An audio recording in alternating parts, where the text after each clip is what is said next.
got something to say on this one. So you guys have to bear with me on this. Amazon is cutting. We're going to listen to the chief technology officer from Amazon and what he's saying about this. But y'all got to listen up to me. And I know a lot of people who they work at plants. Man, if y'all working in a factory, y'all need to be looking for y'all exit strategy. I'm telling y'all as a patent attorney, I work with multiple companies, big and small, Fortune 500 companies, as well as startup companies. And I filed a ton of patent applications on these robots with end effectors that's automating a job. That's essentially, if you are working in a plant, if you're working in a factory, they're essentially coming for your job. So I filed a lot of these patent applications. So I got really intimate knowledge on where this is going. And to the extent that you are in a factory, whether it's, automotive, whether it's you're making supplier parts with, for automotive cars or otherwise, you probably want to try to kind of look for your exit strategy, because this is not going to end well for you guys. Like I said, I filed a number of patent applications. But so this, I think his name is Ty Brady, is the chief technology officer at Amazon. And he's talking a little bit about this. So let's kind of cue it up. Let's see what we can glean out of it. And I'm going to continue to give you guys my thoughts on this as well. So let's go. There's a bunch of press that we have here, and we made a couple of big announcements in robotics today. Can you tell us about them? If you but the first is in our manipulation robot that we call Blue Jay. And what Blue Jay, the way that you can think of that is that you can take 3 assembly lines and put it in the same footprint of 1. What it does is help eliminate the. So who working on these assembly lines? People. He said, look, you could put 3 assembly lines in the same footprint as 1. Who you think that's going to cut out? Go cut out these people, man. I'm telling y'all better hear what this. This is the chief technology officer of Amazon. His name is Ty, and he's at this conference unveiling some of their kind of future robotic plans. Let's go. Menial, the mundane, and the repetitive, and it could pick more than 75% of the inventory that we actually sell in our sortable network, which is a really big deal. I'm really proud of that. And I'll also say there's just something interesting about Blue Jay as well, as compared to our other bird manipulation systems, Cardinal, Sparrow, and Robin. It took us about 3 years to kind of design, deploy, and get out to our frontline employees. We have actually done Blue Jay with the power of AI in just over a year. So it's really had accelerated the pace of innovation. I think when a lot of people think about Amazon and robots, I just want to jump in because we don't have a ton of time, but we'll get to some of the other announcements. They think about the Kiva Systems robots, the big acquisition at the time, 2012. That was a big acquisition for Amazon, and they've seen pictures of the way that those can move large loads of things across warehouses. But if you were to go into a state-of-the-art Amazon warehouse today, what would you see that's in addition to those Kiva robots? Yeah, in addition to the world's first goods-to-person fulfillment strategy, which was just a really good idea, where we have more than 1 million robots that we manufacture actually in Massachusetts doing that.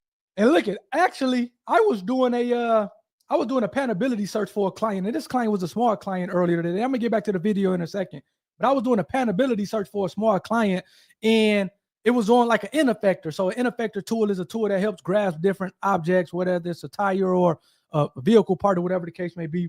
And in a search, I came across a number of patents that were owned by Amazon. So Amazon is filing a lot of patent applications in this robotic space, this end effector space, which again, he said they got 1 million robots. I'm telling y'all, if y'all in a plant, y'all need to be looking for y'all exit strategy, because it's not going to end well if you stay there the next 5-10 years.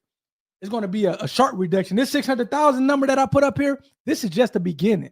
This thing is going to, it's going to change the way kind of Amazon, whether it's a manufacturing facility. We know Amazon deal with consumer products, but it's going to affect the automotive industry. It's going to affect other industries that pick up parts and assemble kind of different things. This AI and these robotics is going to affect all that. So you guys need to be looking for y'all escape plan. Share this with a friend or a family member that you know is working in a plant, because their job is definitely not safe.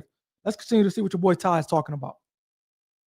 That job every day. You're going to see more of the unstructured fields, right? So you're going to see green robot that we call Proteus that can move big cargoes of packages to the right dock at the right time. You're going to see many more manipulation systems that we have in there, eliminating kind of the repetitive motions that we have. No one wants to lift a 50-pound box all day. But you see how he slid that in there? He's saying, hey, we're going to do this that's going to avoid the repetitive motions. Who's doing the repetitive motions? He didn't say that, but then he goes on to say, nobody wants to lift a 50-pound box all day. So he's telling you who's doing the repetitive motions. Humans are. So if this thing is replacing humans, the humans are SOL, man. Hopefully you guys are picking up what I'm putting down and being able to connect the dots a little bit on this one. Let's hear a little bit more of what he has to say, and then we'll move on. Robin does that. Cardinal does that, moving it into some of these Proteus-bound carts that we have. You're going to see much more collaborative robotics, right? So that's where we build our robotic systems to enable people to augment what people are capable of. And we really believe in the philosophy of people and machines working together. How can we build a tool set that enables our employees to do their job not only more efficiently, but also with better safety in mind? All right. So there's this robot arm called Blue Jay. You just talked about it. You know, you guys are using this AI agent called Illuna. And then you're also working with augmented reality glasses to be worn by drivers. Man, that's pretty much the end of that. But I will say this. He's not saying it. He's talking about humans working with robots. Man, look at it. If you don't think that these humans is going to replace, these robots going to replace humans, you are crazy. There's still going to be some humans, but if Amazon has 1 million people working for them, it's going to be a fraction of the people that needs to work with the robots. So, maybe if you're working at Amazon, you probably need to start thinking about kind of how to operate these robots and kind of dealing with AI and stuff like that, because again, these AI is just going to take these robots are going to take over. And for good reason, man. People are lazy. I remember I had this, and I was back in law school at this point. This is a funny story. I had a van company, a transportation company, and it was taking people back and forth to work at the factory. It's like Herman Miller, one of the popular factories in Muskegon, and that business failed horribly. But I learned firsthand that people are lazy.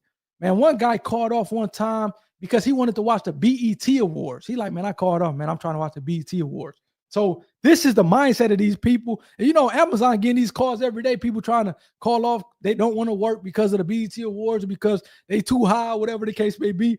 Amazon and these other manufacturing facilities, they tired of that. They making these robots. You go ahead and call off if you want to, Keyshawn. It's probably going to be your last time calling off, because we're going to have this robot take over your job. So I learned firsthand in that transportation company that I had while I was in law school, or that started when I was in law school, that man, people are lazy. They lazy. They complain. And Amazon, hey, if I know that, I know Amazon know that. So they're going to provide these robots to be able to, like I said, take over the job. They're going to keep the good people, because there's a couple solid people that's working at the factories and willing to work and don't complain and be positive. But most of y'all lazy, man. Y'all lazy. And Amazon is coming out with a way to